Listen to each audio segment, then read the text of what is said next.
नमस्कार, मैं हूं अतुल द्विवेदी और आप देखना शुरू कर चुके हैं 10 सूत्र। क्या मध्य प्रदेश के मंदिरों में जो पूजा पाठ करवाते हैं, जो पुजारी होते हैं, वो सिर्फ ब्राह्मण नहीं होंगे? क्या मंदिरों में अब ब्राह्मणों की जगह जो दूसरे समुदाय के लोग हैं उन्हें भी पूजा करवाने का, पूजा पाठ करवाने का बराबर मौका मिलेगा? दरअसल ये पूरा मामला जुड़ा हुआ है मध्य प्रदेश के उन मंदिरों से जो सरकार के नियंत्रण में है। सरकार जिन्हें चलाती है, ये उन मंदिरों का मामला है और इसी मामले को लेकर के जबलपुर हाईकोर्ट में केस लगा है और इस केस की हुई है सुनवाई। और सुनवाई में अब हाईकोर्ट ने सरकार से ये साफ कह दिया है कि अब और देरी नहीं चलेगी, आपको अपना जवाब दाखिल करना होगा। दरअसल ये पूरा मामला ये जो सरकारी नियंत्रण के जो मंदिर होते हैं, इन मंदिरों में होने वाली पुजारियों की नियुक्तियों से जुड़ा हुआ मामला है पूरा। और ये जो मामला है, इसमें भर्ती में जो आरक्षण नहीं मिल रहा है दूसरे वर्गों को, ये इन लोगों ने इस पूरे मामले पर हाईकोर्ट में याचिका लगाई है और हाईकोर्ट की ओर से इस जनहित याचिका पर सुनवाई हुई और करीब 1 साल से ज़्यादा का वक्त बीत चुका है, लेकिन सरकार ने अब तक अपना जवाब हाईकोर्ट में पेश नहीं किया। जिसके बाद जो ये सुनवाई हुई थी, सुनवाई में हाईकोर्ट ने ये कहा है कि अब आप अपना जवाब दाखिल करिए, हम और इंतज़ार नहीं कर सकते। अब अगर ये पूरा विवाद मैं आपको बताऊं तो इस पूरे विवाद में जो जनहित याचिका है ये लगाई है अजाक्स भोपाल के सचिव हैं, इनका नाम है MC अहिरवार।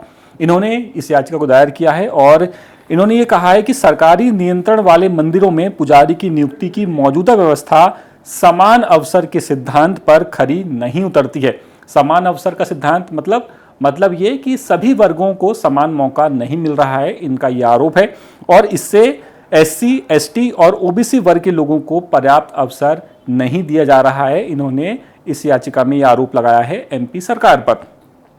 याचिका का जो केंद्र है, उस याचिका का केंद्र है साल 2019 की पुजारी नियुक्ति नीति, जिसमें धार्मिक न्यास एवं धर्मस्व विभाग ने 4 फरवरी 2019 को ये नीति जारी की थी और इस नीति के आधार पर सरकारी मंदिरों में पुजारियों की जो नियुक्तियां होनी हैं, उन नियुक्तियों को चैलेंज किया गया है।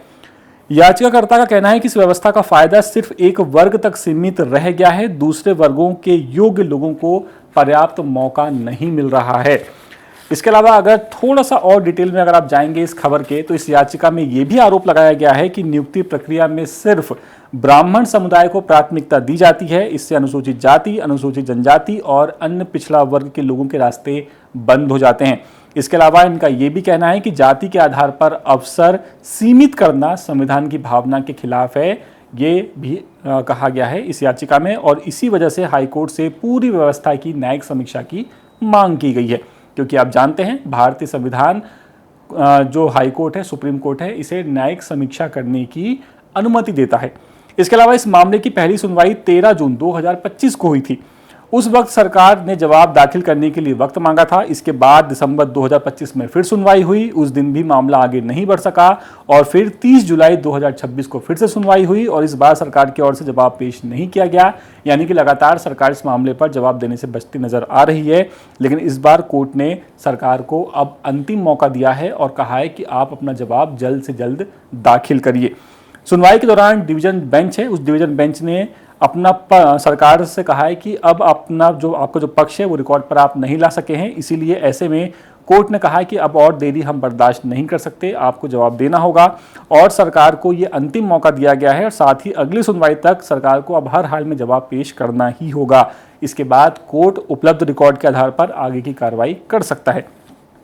सरकार के जवाब के बाद कोर्ट दोनों पक्षों की दलीलों पर विस्तार से सुनवाई करेगा। इसके बाद ये तय होगा कि 2019 की नीति संविधान के मुताबिक है या नहीं, क्या ये नीति बदली जाएगी, क्या सिर्फ ब्राह्मणों को ही मौका नहीं मिलेगा, सभी वर्गों को बराबर मौका मिलेगा मंदिरों में पुजारी बनने का। और ये मामला सिर्फ पुजारी भर्ती तक सीमित नहीं है, बल्कि इसका असर भविष्य की नियुक्तियों और सरकारी मंदिरों की भर्ती प्रक्रिया पर भी पड़ सकता है। तो इंतजार है अब उस बात का जब सरकार अपना जवाब कोर्ट में दाखिल करेगी और उस जवाब के आधार पर फिर हाई कोर्ट ये तय करेगा कि सुनवाई किस तरह से आगे बढ़ती है।